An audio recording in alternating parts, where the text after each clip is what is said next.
Hello everyone, कैसे हैं आप लोग।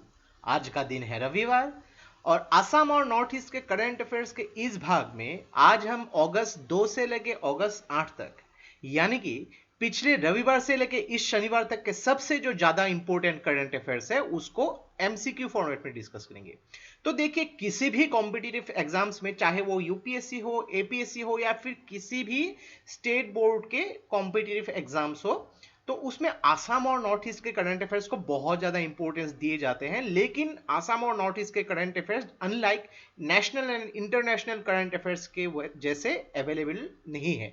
तो हमारे नेशनल और इंटरनेशनल करंट अफेयर्स के लिए आप साप्ताहिक ये प्रोग्राम जो देख सकते हैं। तो इस प्रोग्राम में हम आसाम और नॉर्थ ईस्ट के जो करंट अफेयर्स आपके एग्जाम पॉइंट ऑफ व्यू के हिसाब से बहुत ज्यादा इंपॉर्टेंट है उसको डिस्कस करेंगे एमसीक्यू फॉर्मेट में। और उसके साथ यहाँ पे काफी सारे डिटेल्स भी डिस्कस करते हैं, चाहे वो स्टैटिक हो और डायनेमिक हो, ताकि वो क्वेश्चन को वो सपोर्ट कर सके, ताकि किसी भी एंगल से आपको अगर कुछ भी क्वेश्चन पूछे जाए आप लोग उसको रेसिप्रोकेट कर सके। तो हर प्रश्न यहाँ पे इक्वली इंपॉर्टेंट है, तो इस वीडियो को एंड तक बिल्कुल देखते रहिएगा। और इससे पहले अगर आप लोगों ने हमारे चैनल को अब तक सब्सक्राइब नहीं किया है तो इसको प्लीज सब्सक्राइब कर लीजिए, ताकि आने वाले ऐसे ही वीडियोस के नोटिफिकेशन इसी तरह आपको मिलते रहे। तो हमेशा की तरह आज भी हम नॉर्थ ईस्ट के एक टॉपिक से ही शुरुआत करेंगे। तो आज हम डिस्कस करने वाले हैं जो ब्रू रीसेटलमेंट इशू के बारे में। तो रिसेंटली ब्रू कम्युनिटी के 3 ऑर्गेनाइजेशन ने, जो जॉइंट मूवमेंट कमिटी ने उनके रीसेटलमेंट के लिए जो एमओयू जो है, मेमोरेंडम, एमओयू नहीं, जो मेमोरेंडम त्रिपुरा गवर्नमेंट को सबमिट किया था उसको रिजेक्ट कर दिया है। तो यहाँ पे जॉइंट मूवमेंट कमिटी ने बेसिकली एक जगह चुनी थी लगभग 500 ब्रू फैमिलीज की रीसेटलमेंट के लिए। तो 3 ब्रू कम्युनिटी, जो कि Mizo Brus displaced people forum, दूसरा जो है Mizo Bru displaced people coordination committee और ब्रू डिस्प्लेस वेलफेयर कमेटी, तो 3 ब्रू कम्युनिटी यानी कि ब्रू लोगों की जो यहाँ पे रिप्रेजेंटेटिव है, उनकी जो 3 कमेटी ने उसको रिजेक्ट कर दिया है। तो उनके रिजेक्ट करने के बीच में भी एक कारण है कि यहाँ पे बोला गया है कि जो भी एरिया उनकी रीसेटलमेंट के लिए अलॉट किए गए थे वो बेसिक उनमें नेसेसिटीज बिल्कुल ना के बराबर है। ना तो उस जगह पे सड़कें हैं, ना हॉस्पिटल है, ना स्कूल्स है, ना इलेक्ट्रिसिटी प्रोविजन वहां पे मौजूद है। तो ऐसे जगहों पे वहां पे उनको जानवर जैसे हालत में रखना बिल्कुल बेबुनियाद है। तो ऐसी बात भी वहां पे उन्होंने की थी। तो एक्चुअली ब्रू कम्युनिटी, जिसको रियांग कम्युनिटी भी जाना जाता है, तो इंडिजीनियस है त्रिपुरा और मिजोरम से। तो एक्चुअली बात क्या हुई थी कि 1997 में काफी सारे ब्रू कम्युनिटी के लोग, ओवर 37,000 लोग जो है, तो मिजोरम के एक्चुअली कोलासिब, लुंगले और मामी डिस्ट्रिक्ट से एक्चुअली उन लोग को भाग के आना पड़ा था अलग अलग क्राइसिस के वजह से। तो भाग के उन लोग, काफी सारे लोग जो है त्रिपुरा आ गए थे, लगभग 37,000 लोग। तो इनमें से क्या हुआ कि पिछले 23 सालों में लगभग 5,000 लोग जो है ब्रू कम्युनिटी के लोग, उन लोग मिजोरम तो जा चुके हैं, लेकिन अभी भी लगभग 32,000 जो ब्रू कम्युनिटी के लोग हैं वो त्रिपुरा के अलग अलग 6 रिलीफ कैंप्स में मौजूद है। तो काफी उन लोग को परेशानियों का सामना करना पड़ सकता है। तो डेफिनेटली क्या होता है कि 2020 के जनवरी के महीने में एक क्वाड्री पार्टी एग्रीमेंट जो है साइन किया गया था, जिसको ब्रू पीस डील भी बोल सकते हैं हम। तो यहाँ पे union home ministry, ministry of state minister of Mizoram, Tripura और ब्रू कम्युनिटी के जो रिप्रेजेंटेटिव भी मौजूद थे। तो काफी सारे यहाँ पे वायदे किए गए थे कि उन लोग को यहाँ पे फ्री राशन दिए जाएंगे, उन लोग को रहने के लिए सुख सुविधा दी जाएंगी, उन लोग को बेसिक एम्यूनिटीज जो इन लोग को प्रोवाइड किए जाएंगे। लेकिन अभी जो उन लोग को ये सुविधा दिए गए हैं ये बिल्कुल ही रहने लायक सिचुएशन पे नहीं है। तो यहाँ पे ब्रू लोगों ने, ब्रू कम्युनिटी के जो लोगों ने यहाँ पे कुछ कुछ जो प्रोटेस्ट भी की हुई है।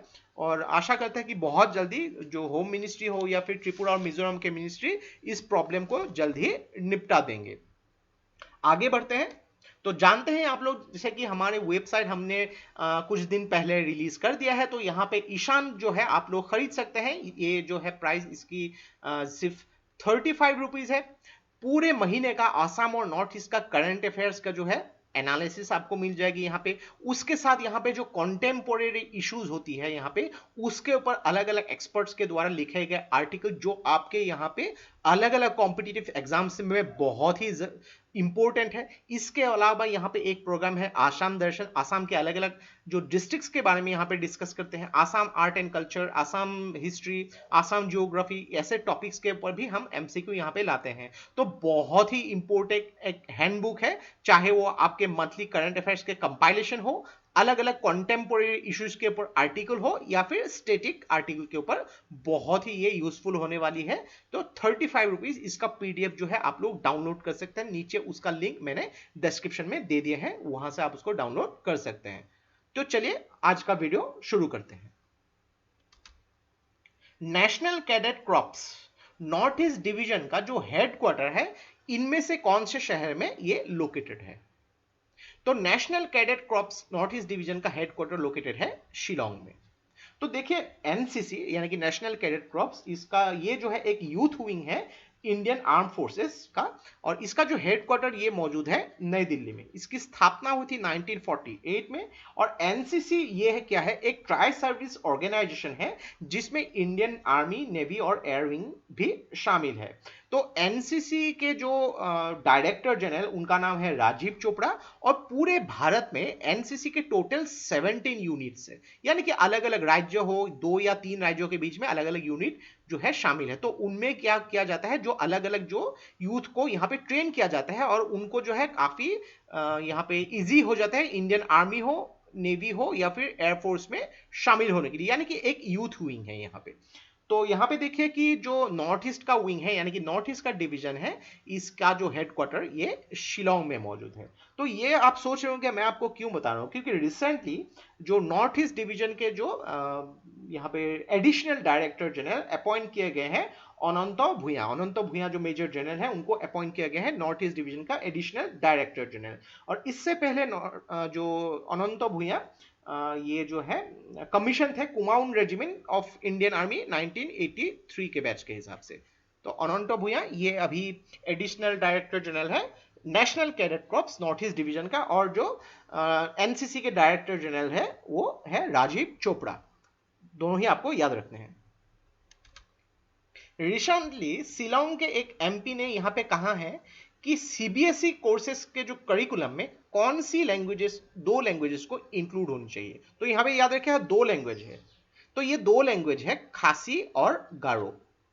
तो यहाँ पे शिलोंग से जो लोकसभा एमपी है मिस्टर विंसेंट एच पाला, उन्होंने डिमांड किया है कि खासी और गारो को as a second language option जो है, सेकेंड लैंग्वेज के हिसाब से सीबीएसई करिकुलम में इंक्लूड होनी चाहिए। तो मेघालय में क्या है कि लगभग 50% लोग जो है खासी लैंग्वेज बोलते हैं, 31% लोग जो है मेघालय में गारो लैंग्वेज बोलते हैं, और लगभग 12 लाख की जो पॉपुलेशन है उन लोग मिजो लैंग्वेज बोलते हैं, और 1.83 लाख लोग जो है यहाँ पे ठंगकुल लैंग्वेज बोलते हैं। तो यहाँ पे देखिए कि उनकी जो कॉन्स्टिट्यूएंसी है मिस्टर विंसन की, उसमें जो है शिलोंग कॉन्स्टिट्यूएंसी में लगभग ज्यादातर लोग खासी, जयंतिया और गारो कम्युनिटी से ही बिलोंग करते हैं। तो यहाँ पे देखिए खासी और गारो दोनों जो है यहाँ पे वर्बल और रिटन लैंग्वेज है, तो उनको जो है शामिल करनी चाहिए, ताकि मेघालय के लोगों को भी यहाँ पे अपनी कल्चर के बारे में जानना चाहिए। तो ये उनका मानना है। डॉक्टर अमरेश दत्त, इनका रिसेंटली निधन हो गया। तो ये कौन से सब्जेक्ट के प्रोमिनेंट प्रोफेसर रहे थे? तो डॉक्टर अमरेश दत्त ये जो प्रोफेसर थे इंग्लिश डिपार्टमेंट का, तो ये जो प्रोफेसर थे professor of emeritus Guwahati university का, और इनका जो निधन हुआ 102 साल की उम्र में उनके घर डिब्रूगढ़ में। और इनको जो अवार्ड दिया गया था कृष्णकांतो हैंडिक नेशनल अवार्ड 2018 में इनको नवाजा गया था। तो इन्होंने अपनी जो है प्रोफेसर करियर की जो शुरुआत ये स्टार्ट किया था उन्होंने मध्य प्रदेश से, फिर 1960s में वो उन्होंने जो है गुवाहाटी यूनिवर्सिटी में ज्वाइन किया। रिटायरमेंट के टाइम तक उन्होंने गुवाहाटी यूनिवर्सिटी में पढ़ाया था। काफी सारे उन्होंने बुक्स भी लिखी थी, जैसे कि captive moments, Shakespeare, tragic vision and art, times harvest, lotus and cross. तो doctor Amaresh Datta, department of links, Guwahati university. एक शॉर्ट फिल्म जिसका नाम है नयगा आन, ये कौन से लैंग्वेज में रिसेंटली रिलीज की गई है? तो नयगा आन ये एक शॉर्ट मूवी है, शॉर्ट फिल्म है। ये रिलीज किया गया है आसाम के अवार्ड विनिंग फिल्म मेकर जिनका नाम है शाहिद खान, और ये रिलीज किया गया है नेशी लैंग्वेज में। तो नीशी लैंग्वेज जो है अरुणाचल प्रदेश में बोली जाती है। तो अरुणाचल प्रदेश, आपको क्वेश्चन भी पूछे जा सकता है कि नीशी कम्युनिटी या नीशी लैंग्वेज कौन से स्टेट के साथ रिलेटेड है, तो इसका सही उत्तर होगा अरुणाचल प्रदेश। और रिसेंटली अरुणाचल प्रदेश का ही एक जो डॉक्यूमेंट्री है नीशी लैंग्वेज में बनी थी, जिसका नाम था सीलुपू। सीलुपू, तो इसको जो है 2020 का दादा साहेब फिल्म फेस्टिवल में बेस्ट डॉक्यूमेंट्री का अवार्ड मिला था। सी लुपू, ये एक हनी जो हंटिंग प्रोसेस है नेशी कम्युनिटी के, उसके बारे में ये डॉक्यूमेंट्री बनाया गया था, तो इसको जो बेस्ट डॉक्यूमेंट्री अवार्ड मिला था। तो इसका सही उत्तर है नेशी कम्युनिटी। रिसेंटली इनमें से कौन सा जो एग्जीक्यूटिव स्पीसीज है यानी कि प्रजाति है, आसाम के काछार डिस्ट्रिक्ट में एक्चुअली रेस्क्यू किया गया था। तो क्या हुआ था कि फॉरेस्ट ऑफिसर्स जो है आसाम के काछार डिस्ट्रिक्ट में कैंगारू की एक प्रजाति को जो है रेस्क्यू किया था। तो आप सोच सकते हैं कैंगारू जो है ऑस्ट्रेलिया का नेशनल एनिमल है, काफी सारे जो पापुआ न्यू गिनी में भी पाए जाते हैं। ये आप देख सकते हैं कैंगारू, ऑब्वियसली देखा होगा आपने, ये ऐसे जंप करके जाता है और इसके स्टोमक में एक थैली होता है जिसमें ये अपने बच्चे को भी कैरी कर सकता है। बहुत ही लोकप्रिय जानवर है, ऑस्ट्रेलिया का नेशनल एनिमल भी है ये। और एक्चुअली इसको रेस्क्यू किया था काचार में जो फॉरेस्ट ऑफिशियल्स है, और जो बॉक्स में इसको कैरी किया गया था उसमें अलग अलग स्टंप्स लगे हुए थे। तो इस स्टंप से पता लगा था कि ये जो है जानवर एक्चुअली थाईलैंड से आया हुआ है। तो थाईलैंड से पहले आया ये म्यांमार, और म्यांमार से एक्चुअली मिजोरम जो है कनेक्टेड है। तो म्यांमार से मिजोरम पहुंचा और मिजोरम से काचार पहुंचा। तो काचार में इसको एक्चुअली जो है ऑफिशियल्स ने इसको जो है पकड़ लिया था। एक्चुअली ये जो है काचार से हैदराबाद आ रही थी ये कंसाइनमेंट, तो बीच में ही इसको काचार में पकड़ लिया गया था। तो यहाँ पे जो है बाद में अभी क्या होगा इसके बारे में जो फॉरेस्ट ऑफिशियल्स यहाँ पे डिसाइड करेगी, क्योंकि ये जानवर जो है एक्चुअली क्या होता है कि ऑस्ट्रेलिया की बहुत ही पॉपुलर जानवर है, यहाँ पे बहुत ही रेस्पेक्ट किया जाता है कैंगारू को। लेकिन क्या होता है कि थाईलैंड के बहुत सारे जगहों में कैंगारू के फार्म्स भी है, इसकी इलीगल ब्रीडिंग भी की जाती है, उसको यहाँ पे अलग अलग जगहों पे बेचा जाता है, अलग अलग दुनिया की जगह पे। और बहुत सारे जो है अमीर लोग ऐसे भी होते हैं जो कैंगारूज को कंज्यूम भी करते हैं। तो ये बहुत ही खतरनाक है, इकोलॉजी सिस्टम को यहाँ पे मेंटेन करने के लिए ऐसी चीजें जानवरों के साथ नहीं करनी चाहिए। आगे बढ़ते हैं हम। राजेश कुमार, इनको रिसेंटली चीफ सेक्रेटरी अपॉइंट किया गया है, कौन से राज्य के लिए? तो डॉक्टर राजेश कुमार जो एक आईएएस है, इनको अपॉइंट किया गया है नेक्स्ट चीफ सेक्रेटरी मणिपुर का। तो इसका सही उत्तर है मणिपुर। तो इनको जो अपॉइंट किया गया है मणिपुर के गवर्नर जो है नाजमा हेपतुल्ला के द्वारा। तो यहाँ पे ये जो है सक्सीड करेंगे, यानी कि ये जगह लेंगे जे सुरेश बाबू जो है, जो एक्चुअली रिटायर हो चुके हैं 31 जुलाई को। तो देखिए यहाँ पे चीफ सेक्रेटरीज जो है यहाँ पे एडमिनिस्ट्रेटिव हेड होते हैं स्टेट गवर्नमेंट के, और वो काम करते हैं as a ex official chairman in the state civil service board में। तो ये क्या करते हैं, अलग अलग जो ट्रांसफर और पोस्टिंग होती है, जो ऑफिसर होती है ऑल इंडिया सर्विसेज के या फिर स्टेट सर्विसेज के, यहाँ पे उनको रेकमेंड करते हैं उनकी ट्रांसफर पोस्टिंग को। और आसाम के चीफ सेक्रेटरी जो है उनका नाम है कुमार संजय कृष्णा। और एक चीज याद रखिएगा कि स्टेट्स में चीफ सेक्रेटरी होती है, यूनियन टेरिटरीज में चीफ सेक्रेटरीज नहीं होती है। सिर्फ 3 ही यूनियन टेरिटरीज है, दिल्ली, पुदुचेरी और चंडीगढ़, जिसमें चीफ मिनिस्टर होते हैं और यहाँ पे जो लेफ्टिनेंट गवर्नर होते हैं, तो यहाँ पे चीफ सेक्रेटरी मौजूद होते हैं। लेकिन बाकी के जो चीफ यूनियन टेरिटरीज जैसे कि आप चंडीगढ़ बोले, यहाँ पे अंडमान एंड निकोबार आइलैंड्स, तो वहां पे चीफ सेक्रेटरी नहीं होती है। छोटी छोटी पॉइंट्स आपको किसी भी एंगल से भी एग्जाम में पूछा जा सकता है, तो बी प्रिपेयर्ड। और यहाँ पे देखिए कि कितनी सारी इंफॉर्मेशन मैं डिस्कस कर रहा हूँ, और सारे के सारे इंफॉर्मेशन डेफिनेटली आप समझ तो रहे हैं, लेकिन याद रखने के लिए उसकी रिकॉर्ड होनी चाहिए, और वही रिकॉर्ड बहुत ही आसानी से आपको ईशान में मिल जाएगी। जस्ट 35 रुपीज है। आप कहीं पे कॉफी भी पीने गए तो 35 रुपीज दो दोस्तों के बीच में कॉफी पीने में खत्म हो जाता है। एक दिन एडजस्ट कर लीजिए, ये जो है पूरे महीने का आपका बहुत ही अच्छा हैंडबुक के हिसाब से काम करेगी। आगे बढ़ते हैं।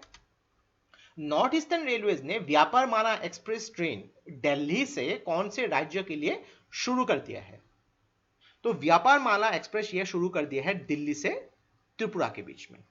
तो ये एक स्पेशल टाइप का कार्गो सर्विस है जो ट्रेडर्स है, अलग अलग बिजनेस में उन जो है अपने सामान को जो है एक्चुअली इंपोर्ट कर सकते हैं अलग अलग जगह, या फिर सप्लाई भी दे सकते हैं अलग अलग जगह पे।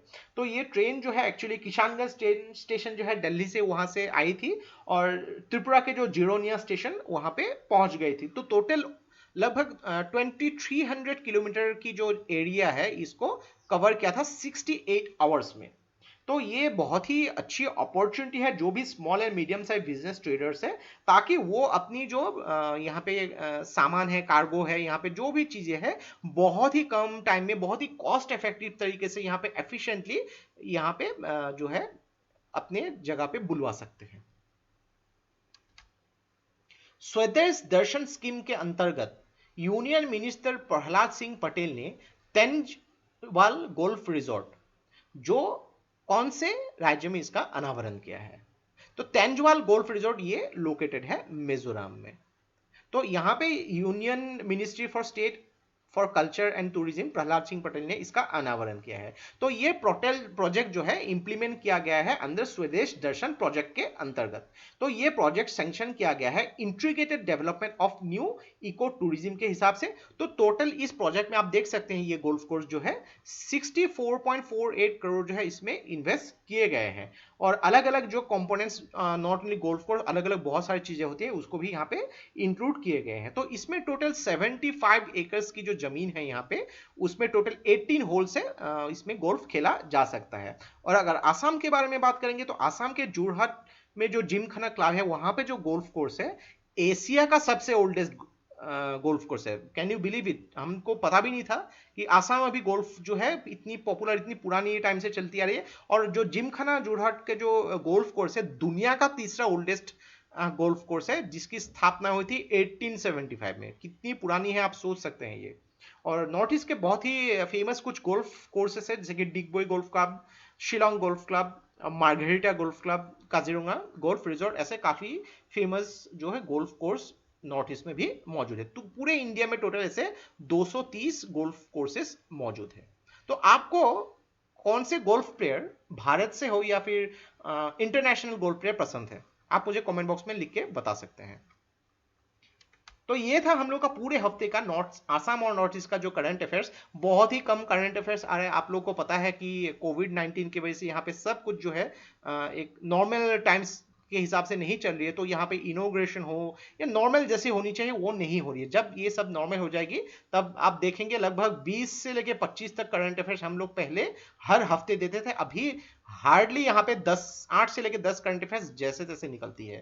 तो जैसे भी हो हम लोग इसको जो है प्रिपेयर करते जाएंगे, हर हफ्ते इसको डिस्कस करते जाएंगे। और इस वीडियो का जो पीडीएफ है आपको हमारे वेबसाइट में मिल जाएगी, और नीचे उसका लिंक मैंने डिस्क्रिप्शन में दे दिया है, वहां से आप उसको फॉलो कर सकते हैं। तो ये वीडियो अगर आप लोगों को अच्छा लगा इसको प्लीज लाइक कीजिए, इसको सब्सक्राइब कीजिए, इसको शेयर कर दीजिए, क्योंकि ऐसे वीडियोस बनाने के लिए हम लोग को बहुत ज्यादा मेहनत और रिसर्च की जरूरत होती है, और आप लोग का सपोर्ट हम लोग को बहुत ज्यादा इंस्पायर करता है और भी हार्ड वर्क करने के लिए। तो आज के लिए बस इतना ही। देखते रहिए study rise. Take care, thank you and जय हिंद।